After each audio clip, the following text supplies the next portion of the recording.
Hey, sports parents, if we haven't met, my name is Jonathan Corona, and I'm the host of the show. Today, we're talking with Coach Jonny Martin. Coach Jonny is one of my favorite follows on social media, and he's the co-founder of the Football Fun Factory, a children's football, or soccer, because they're in England, coaching organization designed to make the sport fun for kids of all ages and experience levels. Before that, Jonny worked in professional soccer for almost a decade, specifically in their academy levels. For our English listeners who are tuning in this week, I'm going to call it soccer. Apologies, I know it's football for you.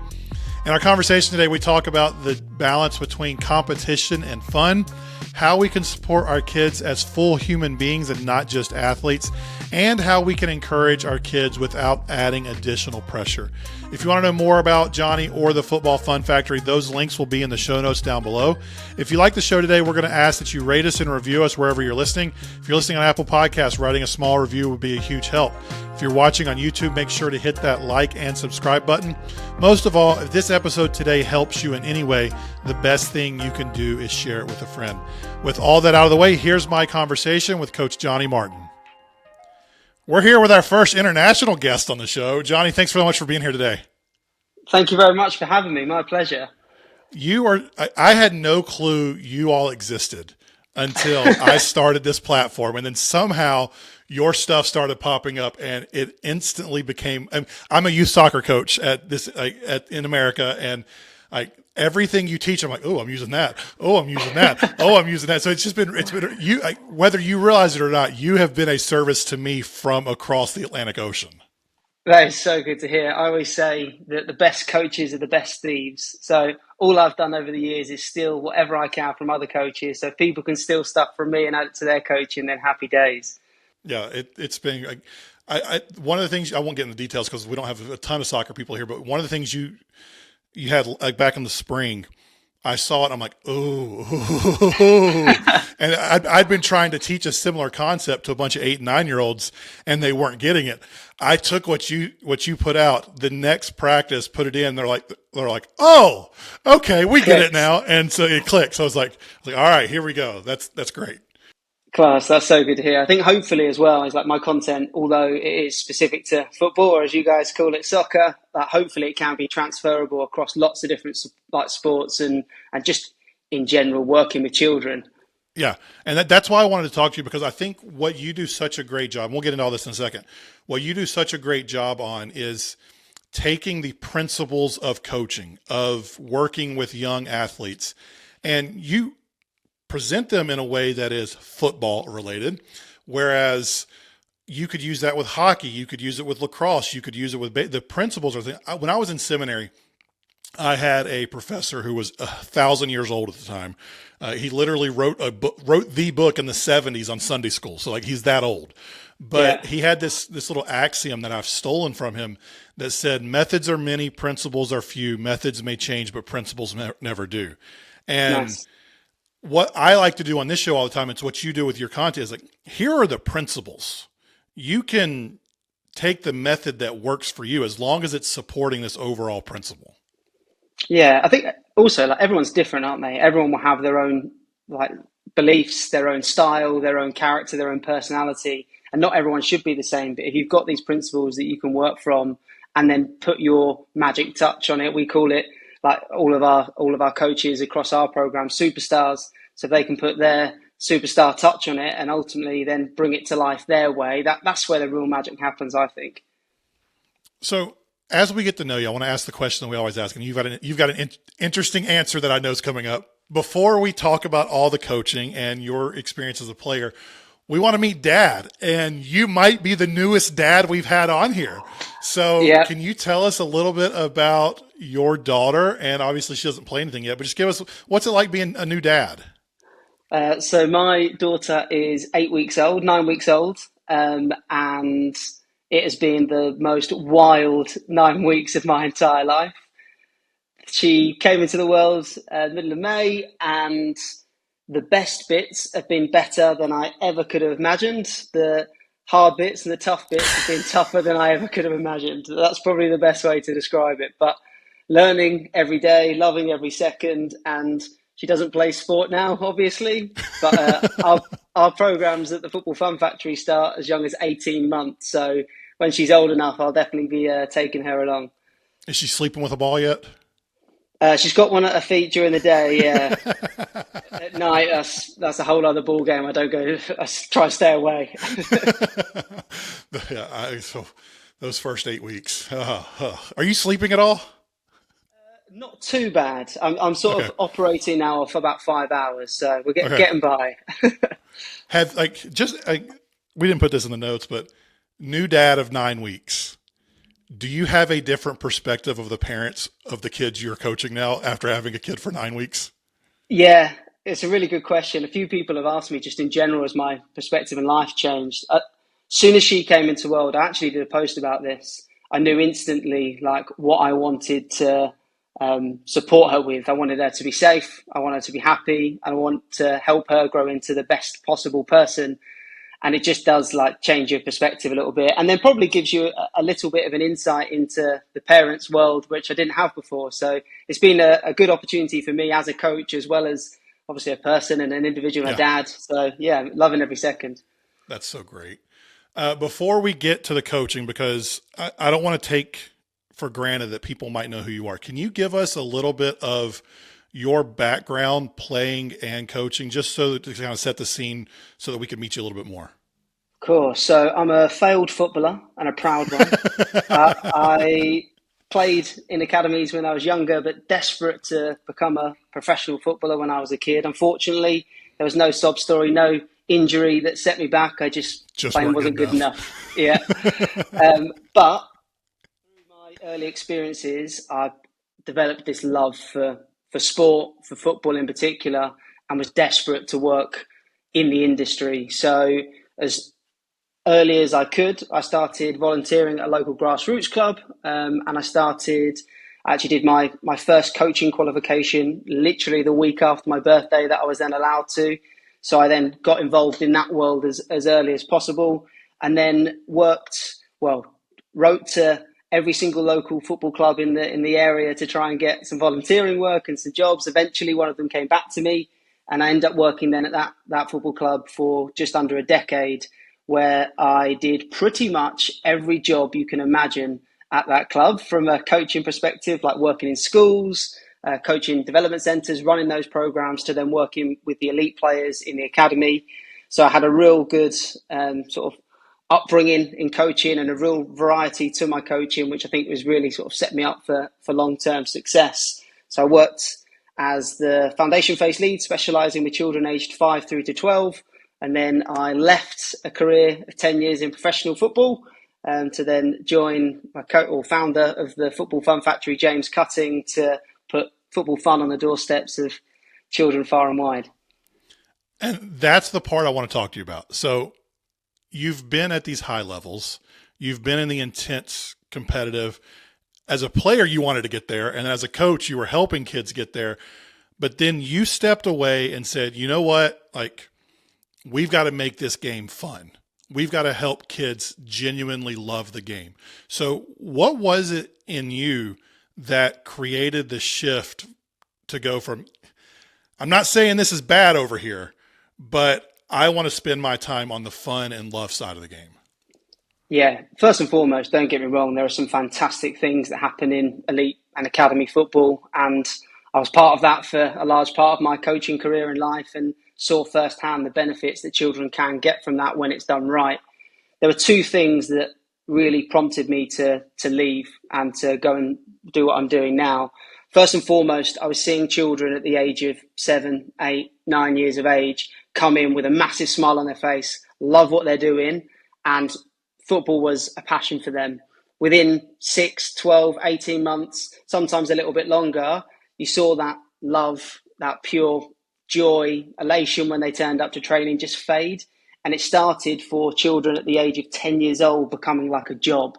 And at the end of the season, they would get a retain or a release letter from the club to let them know if they've made it to next year. And you just saw this pressure pouring on these young children. And it was just, to be honest, horrible to see and horrible to then be a part of, really. So that was one driving factor. The other one, I'll tell you a quick story.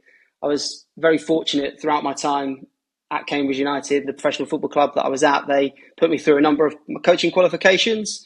and some fantastic ones. And I work really closely with a number of brilliant coaches on those courses. And one of my evaluations, there was a video of me delivering the session, and I was going through it with the coach educator, and I was watching it and I was horrified. This video that I was watching of me coaching, I was thinking, that's not me.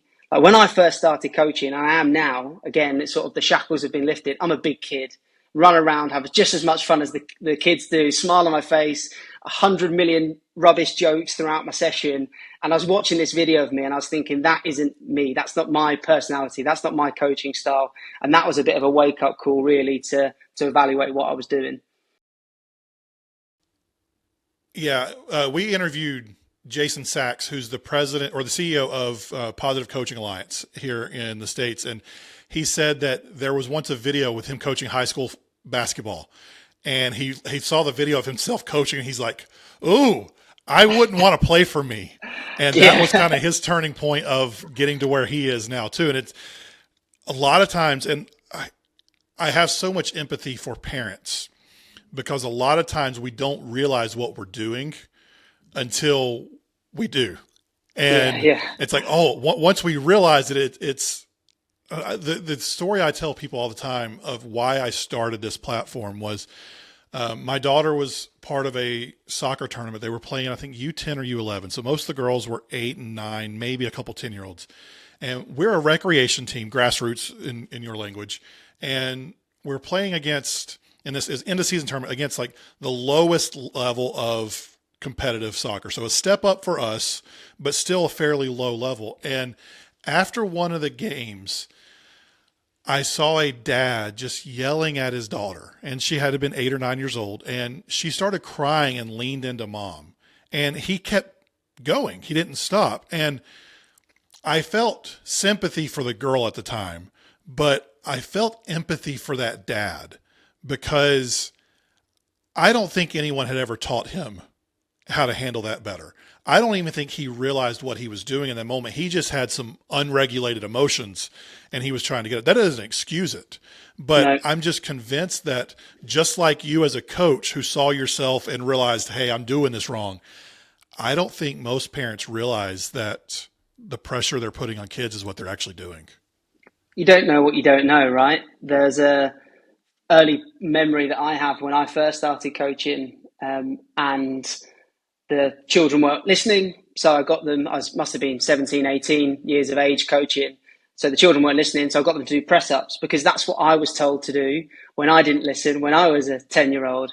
And then it's only when you then get told, no, that's not right. Don't do that. You then realize, obviously that's not right. That's what I shouldn't be doing. And it, like you say, unless you're educated or exposed to people that can educate you, then it is hard because you don't know what you don't know. So I don't want to make an assumption here. Why is it wrong to do that type of exercise as a punishment for not listening? What did you learn in that situation? Good question. What I've learned now is the best way to influence a group of children to do the things that you want to do. You can do that through positive reinforcement, and you can do that by noticing and praising the children that are listening and doing as you ask and following instructions.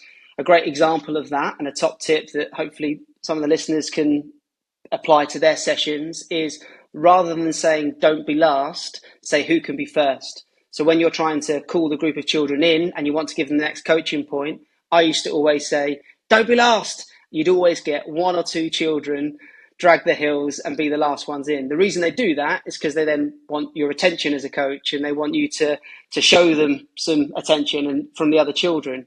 When you then change the language, and it's such a subtle change, but you say, who can be first? All of the children sprint in.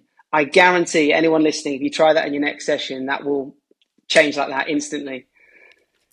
I point back to my personal journey, like with soccer. I stopped playing 10, 11, somewhere in that range. And I was a keeper, and this was back in the 90s, and everything was running. Every punishment was running. Every warm-up was run multiple outs. And I'm like, guys, I stay in this like little 10-yard box. Why am I having to run 4 laps at the start of practice? And no one could explain it to me. And I just bailed on it because I didn't enjoy running. And so one of the things I have been very intentional about with the kids that I coach, and I do this with my kids as their dad as well, is I try to explain why we do everything we do. Like, we can't just assume this is why we've always done it. Like, whether it's, why do we get to practice 15 minutes early? Well, if we get to practice right on time, we're not ready to go when practice starts.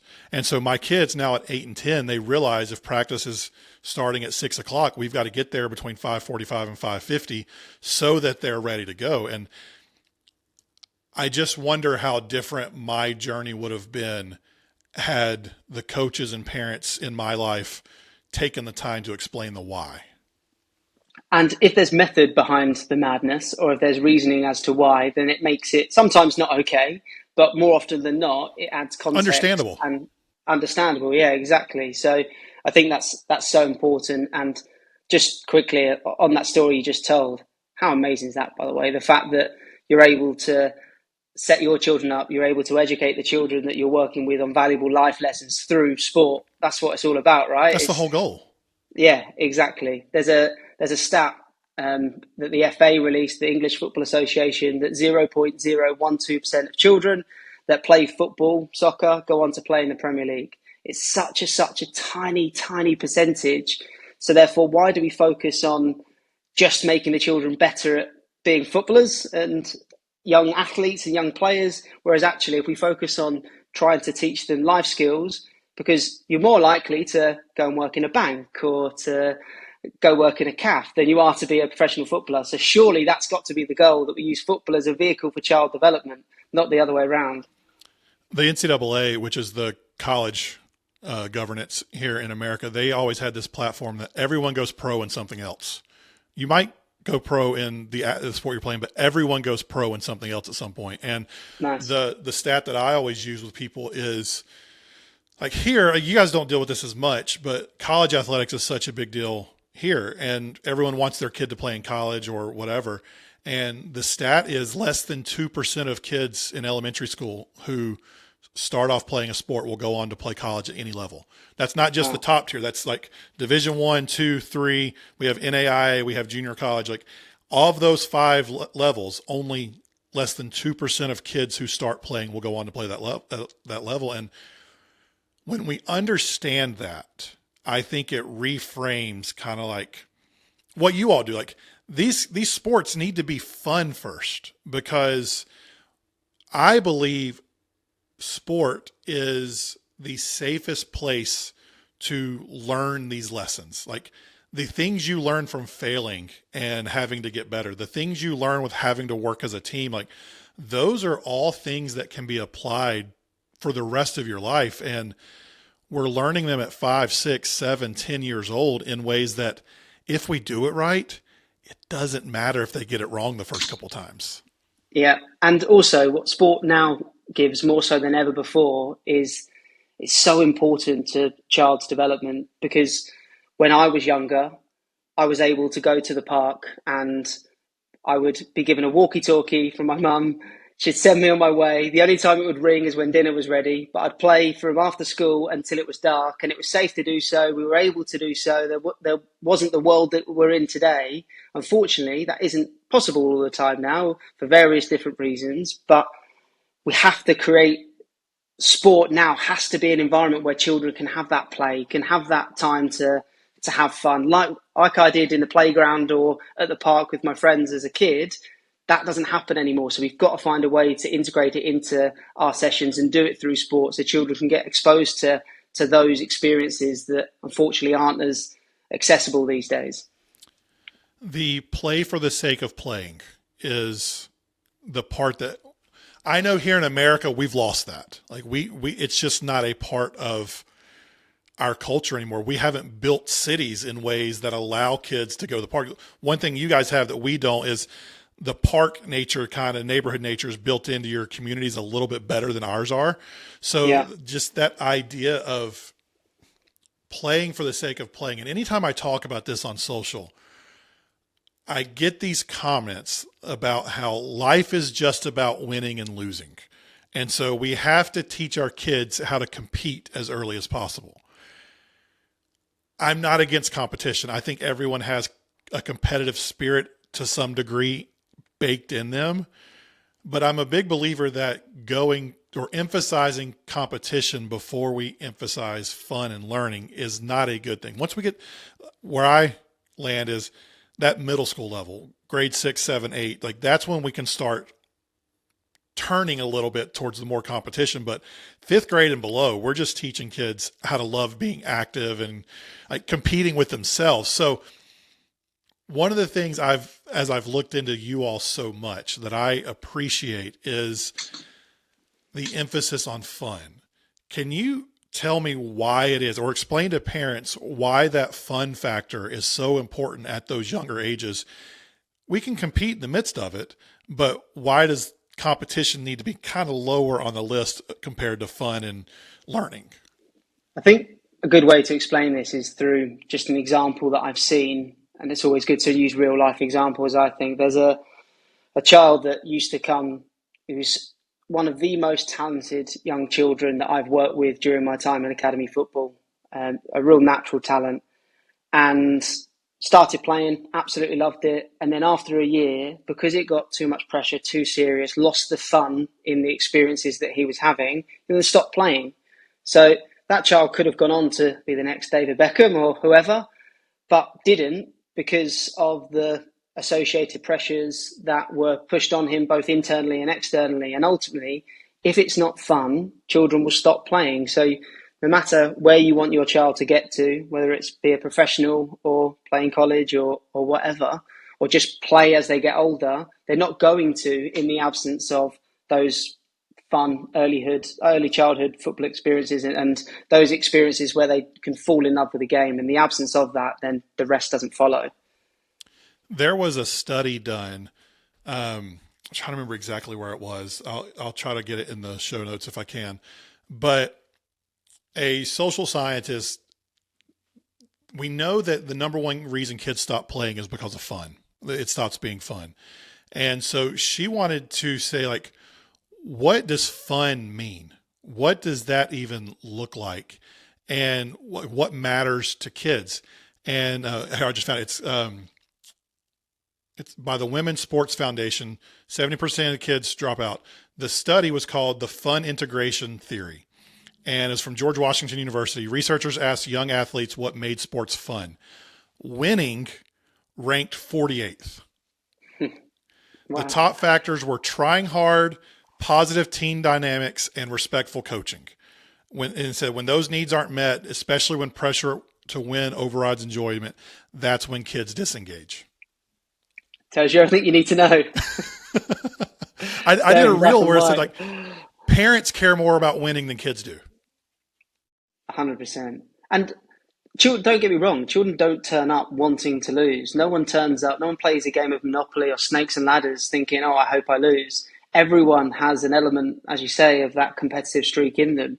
Our job as coaches isn't to force that upon anyone. Instead, we need to use the sport as a vehicle to teach the lessons. So when people comment on your post saying, life's about winning and losing, absolutely. And there are elements of that. And as a coach, you can still teach winning and losing, but you can do that by focusing on fun. And then if they win, you can teach them the life lessons associated to it. If they lose, then you can teach them the life lessons associated to it. You don't need to force winning down their throat because, as I say, no one goes out planning or wanting to lose a game. It's not in anyone's nature. And I believe the joy comes in the journey. The joy comes in the competition. If we set ourselves up that we only find fulfillment when we win, then what happens when we're on a losing team? What happens when we just come up against, there's always going to be someone better. Like, you take your favorite athlete, at some point, they're not going to be as good as the next person coming up. And if our only fulfillment is in winning, then what happens? We have to learn to enjoy the competition first. We have to learn to enjoy the hard work first.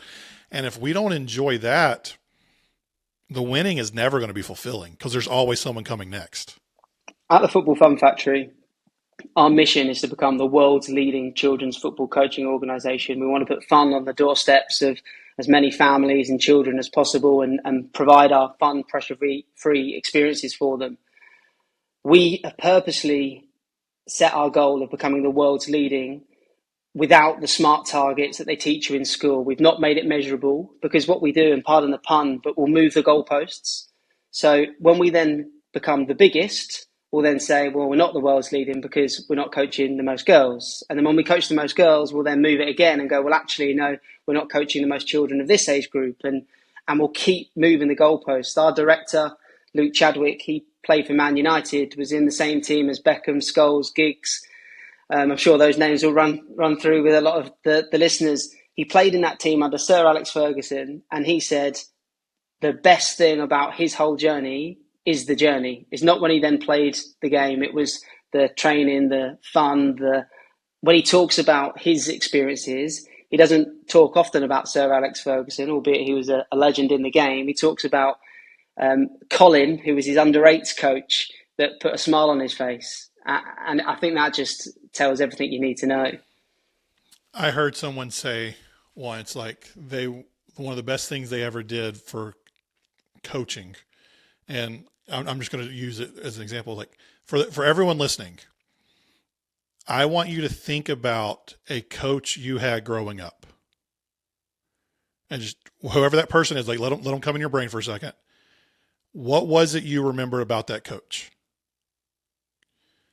I can almost guarantee you the things popping in people's heads right now are not the result of the game or your performance. They are how that coach made you feel and what that coach taught you. And so if us as adults, 20, 30 years removed from our playing days, if that's what we're remembering, then why are those not the things we are focusing on and making sure our kids are being coached by people who are doing similar things? As soon as you said that, straight away, there's 3 or 4 coaches that I spring to mind. A guy called Andy Davis, a guy called Scouse, that was his nickname, a guy called Will Jones. And I couldn't tell you anything that they taught me, but I could tell you right now that all of them were hilarious and made me laugh. And that's what ultimately has shaped me as a individual and shaped me as a coach. So that's our goal as coaches, surely.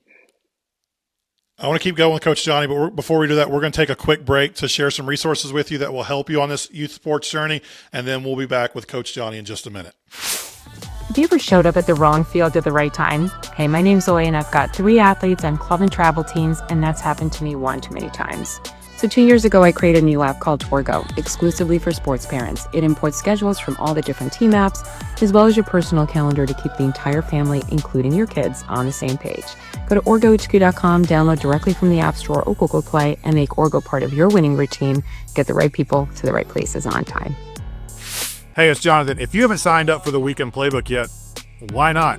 It is a short, no-fluff email that shows up every Friday morning with actual useful tips for parents like you so you can stay grounded before, during, and after the game. And right when you sign up, we'll send you 4 incredible resources from Positive Coaching Alliance just for subscribing. The link is down in the show notes. Just go subscribe. We're back with Coach Jonny from the Football Fun Factory, our first fully international guest. I have to take a pause. We had Adam Godwin on. He is from England too, but he's been in America for 25 years, so I count him as one of ours now. So you're going to get the honor of being our first fully English guest. I want to talk about pressure. We've hit on it a little bit, but one of the things that we deal with the most on this youth sports journey is the subtle and sometimes not so subtle pressure parents can put on their kids as they play. So in your experience with all the things you've done, how can parents tell the difference between healthy encouragement and subtle pressure, especially when that pressure feels like it's coming from a good place as the parent? And I think another way to ask this might be like, what kind of support actually helps kids grow versus what kind adds noise and stress? Yeah, really good question. I think for me, when my daughter is old enough to go and play sport, my job as a dad is to be her biggest supporter, is to be her biggest fan on the sidelines, and not to correct, not to advise. That's ultimately up to the coach if they feel like they need to step in.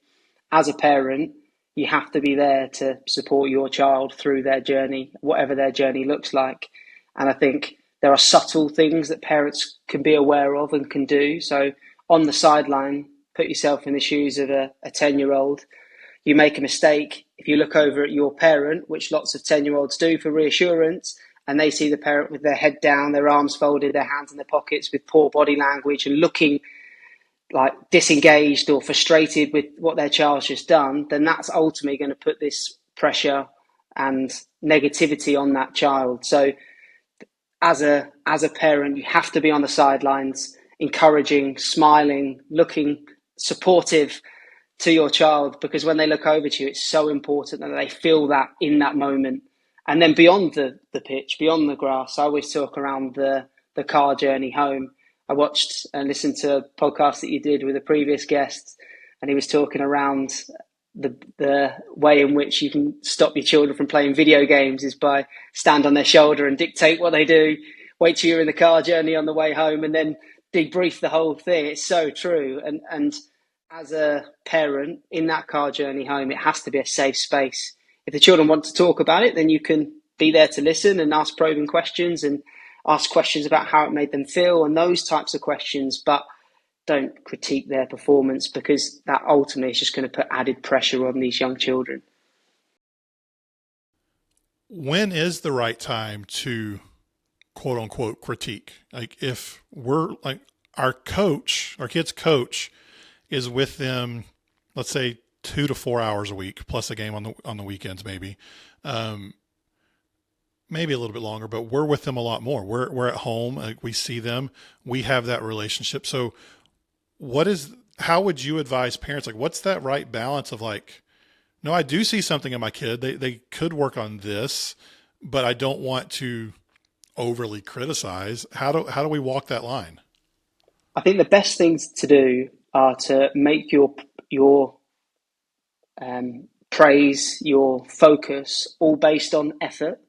Ultimately, that's how you're going to coach and teach this growth mindset. And that is so important for any young athlete, any young child that wants to go on to excel, not only in sport, but across all walks of life.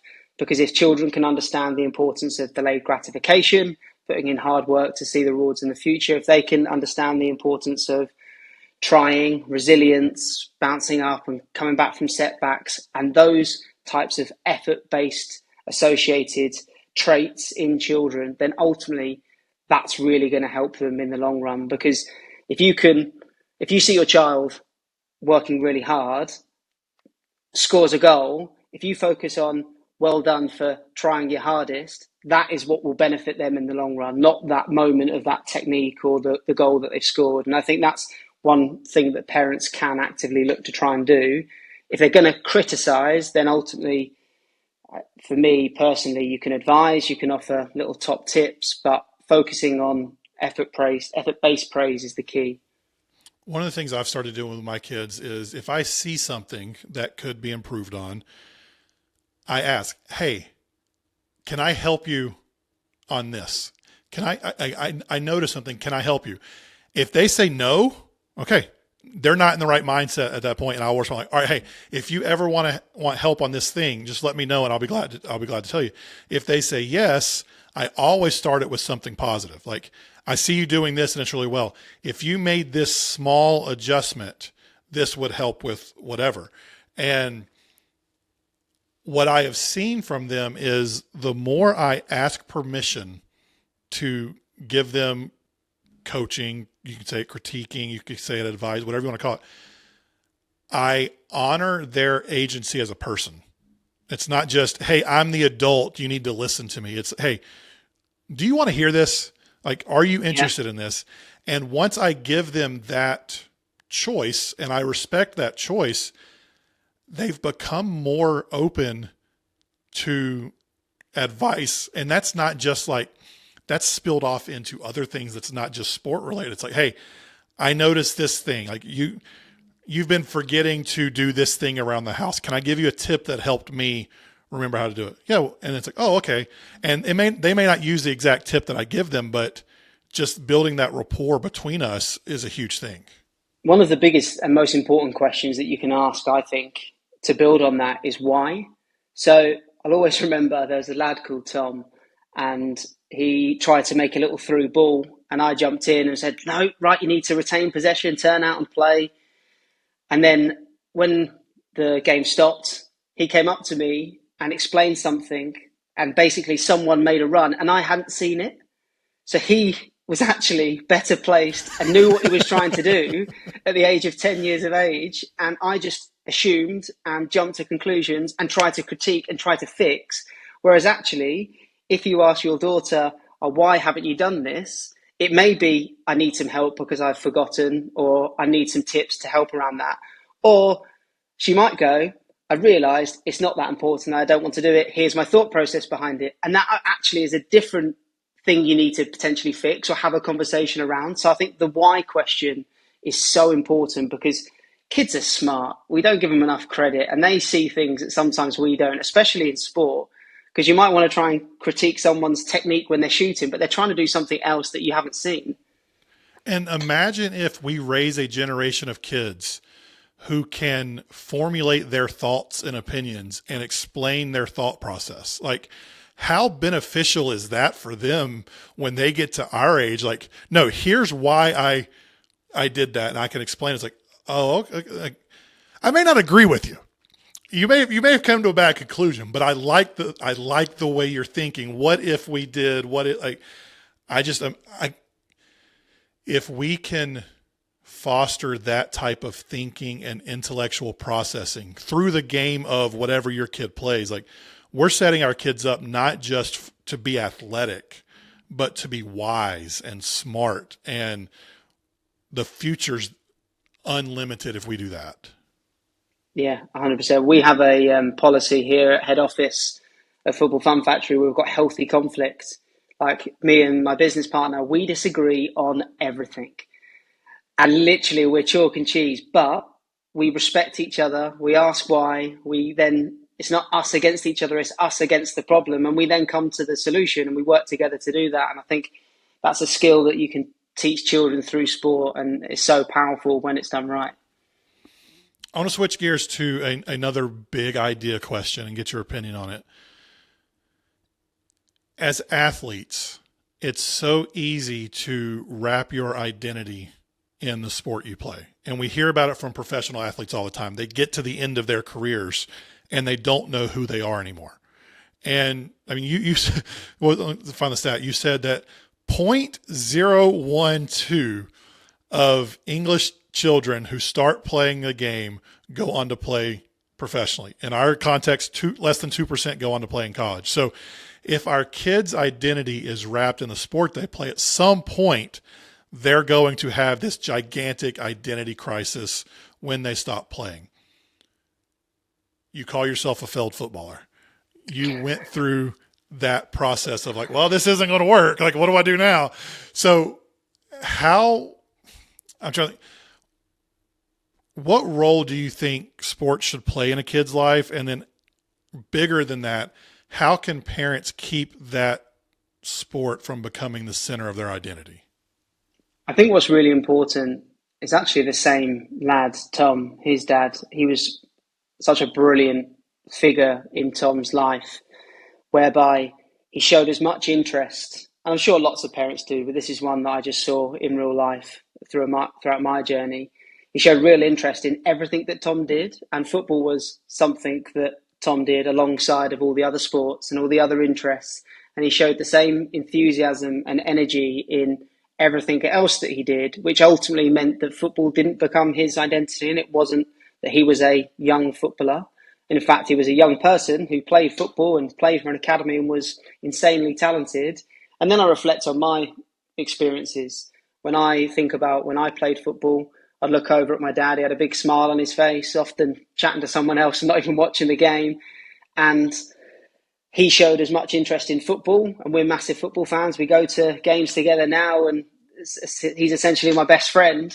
But it was like the experiences the attention he gave to all of the experiences that I did and all of the activities that I did that helped shape me as a person. And I think that's what parents can do, is show the same level of enthusiasm when your child's playing sport, when they're bringing home their homework, when they're talking about Pokemon, whatever it is, it's showing up consistently with that same level of energy.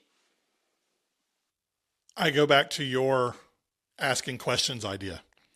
Like, so this weekend, that one of the local academies is, so that from that same Man U team you were talking about, Alan Smith, he's doing a finishing clinic here over the weekend. And my son wants to go. He goes, if my friend goes, I'll go. And so the friend wants to go. So I'm taking him. So I asked my daughter, hey, do you want to go? And it's on Sunday. And we do a track club over the summer on Sunday evenings. So I told her, I was like, hey, if you want to go soccer, we won't do track that night. We'll just do one or the other. It's 2 hours of soccer, 1 hour of track. I'm like, which one would you rather go to? She goes, I think I'll go to run club. I was like, all right, cool. I was like, are you enjoying running right now more than soccer? No, I think I enjoy soccer more, but I don't want to do 2 hours of soccer. I'd rather just do 1 hour of track.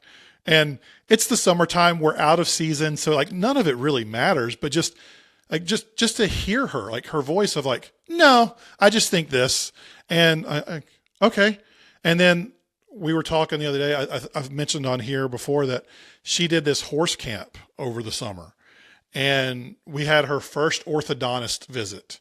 And we're talking to the orthodontist, and he's asking her about all these things that, like, hey, what are you into? And she's talking about it, and she mentions the horses. He's like, well, have you ever galloped? She goes, no, but I have done. And she starts naming off all of these different, like, she's walked, she's trotted, and I don't remember what the words are. Like, she can name like the different steps of speed in the horse terms. And just by, all right, so Liv, galloping is sprinting, but this is in like legitimately asking about her interests, and her face lights up in this way. Or my son, he's at a Minecraft camp this week. And I've never played Minecraft. I have no interest whatsoever in Minecraft. But I picked him up. I was like, what'd you do today? Well, we did this and we did this and we did this. And I'm like, cool. Like, what is that? What is like, and just being curious about what our kids do, all the things outside of primary sport is just, it's a way to show them we actually care about something other than the sport they play.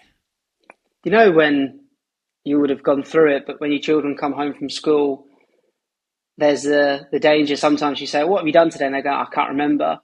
And if you don't then probe and ask more questions about that and really sort of push them on it, it can just be something that isn't that interesting and something that doesn't excite them. But when you then find something in their day that they speak about and they're excited about, that's a way to connect. That's what coaches need to do, whether it's your daughter, your son, or the team that you coach. I actually put a post out about this, very topical today, and I said a question I ask myself when I coach, about 20 minutes into my session, I ask myself, have I connected with every single child within the group?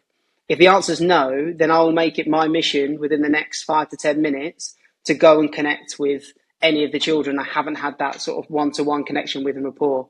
A shoelace is the perfect time to go and ask that child some questions, do up their shoe, ask them about their day, ask them who they support, build those relationships, connect with them in that moment. Because the old saying is a bit cheesy, but I stand by it, is children don't care about how much you know until they know how much you care. And it's so true. And it's for parents, for coaches, it's such a valuable and important lesson.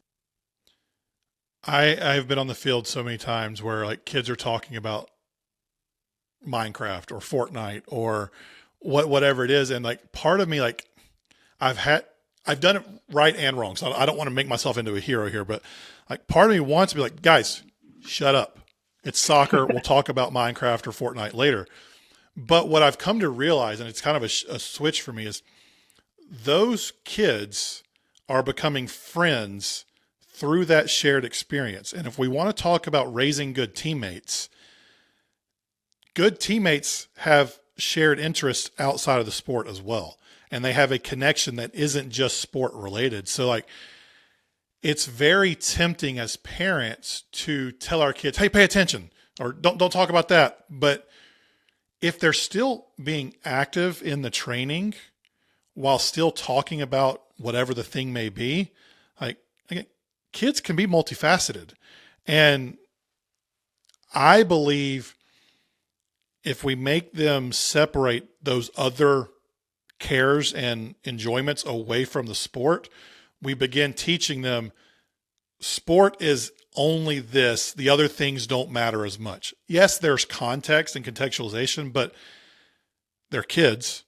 And I can't tell you how often I've been working on something in my job while having a conversation with someone about something totally different.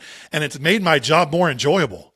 And so I kept working and doing the project because I was distracted a little bit from the thing I didn't want to do, and it got done. That's such a good comparison. That's such a good way to look at it, because it's so true. Every day in the office that we're buzzing around and we're cracking on with our jobs, you still multitask, you still have that conversation. It's so true. I think as coaches, it's our job to not fight that, but build it into our session. So I build in talking into my sessions. I have arrival matches, so the kids turn up, and that time is for them to turn up and start playing matches. And it's an opportunity then for them to have all those conversations and get out their system, because they might not have seen each other all week. So I build it in. I then, where their water bottles are, we call that their chat zone.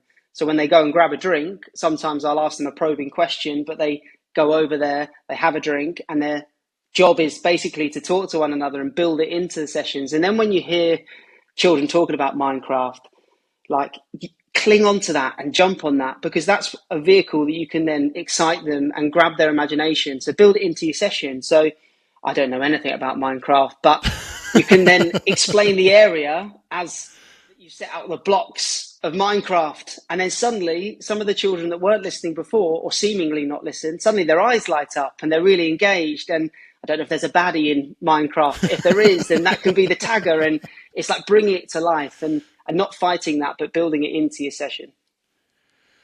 We could keep talking about all this stuff, but we do want to respect time. I want to respect your time because you're giving it to us. So I want to end with the last two questions that we ask every single week.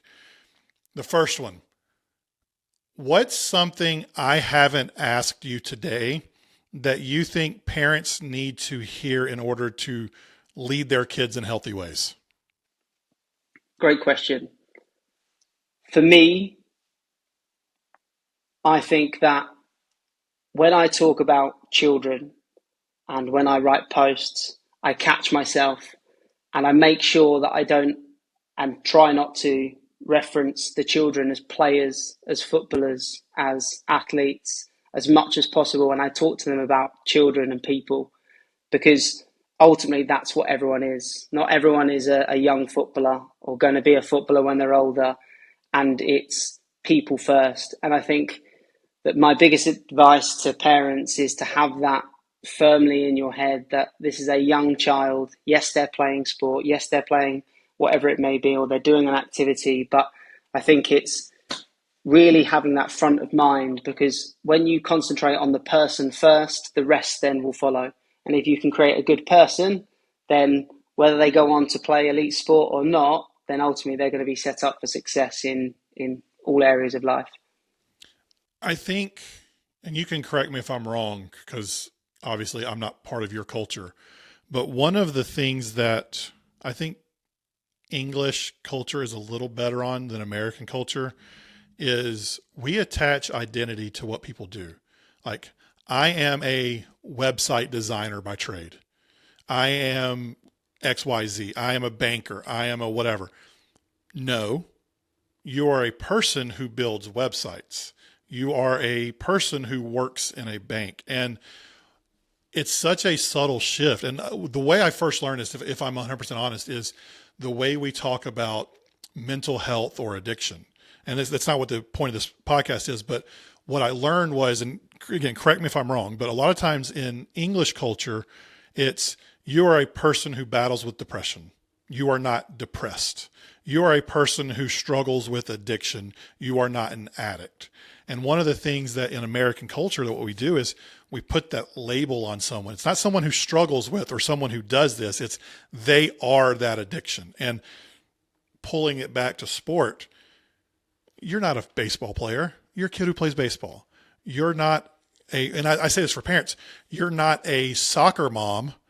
You're a person who loves a kid who plays soccer. You're not a hockey dad. Your kid just loves this sport and you love them. So I think that's a big separation that is, again, subtle, but has deep roots. All of these tiny, that's what coaching is. That's what being a parent is all these subtle, tiny things that add up and have that compound effect.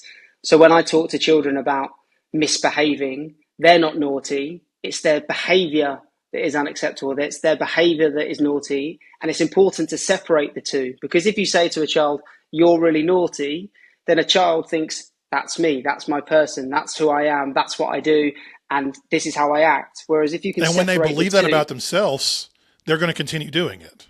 Exactly. Whereas if you can say, when you behave in this way, this is what happens, and separate them, their behavior from them as a person, they then understand that they can then change that moving forward. So I think that's so important for parents, is separating their identity to who they really are and then what they do. So spot on.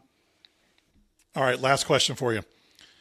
We have so many people who listen to this who are just, they love a kid who loves a sport and they're trying their best to navigate it and they've never been here before. And it can be overwhelming.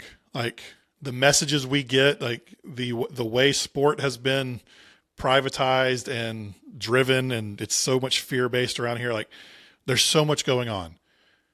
But as someone who's been at a lot of different levels, how would you encourage parents this week to support their kids? What's one thing they can do to just love their kids really well?